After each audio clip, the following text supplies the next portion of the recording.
السلام عليكم ورحمة الله. الإخوة والأخوات داخل الوطن وخارج الوطن، معلومة خفيفة ظريفة كيفاش ديروا لي بلي بهذه الطريقة هذه.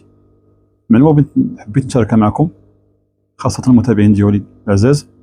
كيفاش ديروا لي بليات، تبعوا هاد الخطوات اللي بنقول لكم، اللي ما تبعتوهمش ما تكونش عندكم النتيجة هذه. سهلة، لايك، بارطاج، والتعليق الله يجزيكم بخير. دعموا هاد الصفحة هذه وتنزلوا قدام من بين الأساسيات. ساهلين، بقاو معايا. أول خطوة ندير الغرزة نمرة 5. أول خطوة تبعوا معايا الله يجزيكم بخير. هذا فيديو شيق وسهل. ثاني خطوة نزير الغرزة، نزيرها.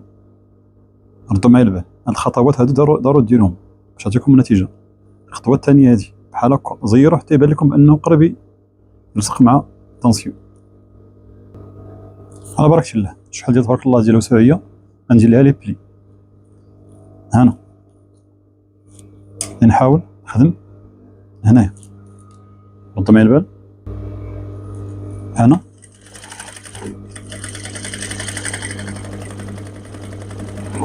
عادي كتمشى عادي، كنحاول ندخلو عشية الثوب بهاد الطريقة هادي. معلومة يستغلها أي واحد يخدم على راسو. هنا نقول لي شنو بان لكم.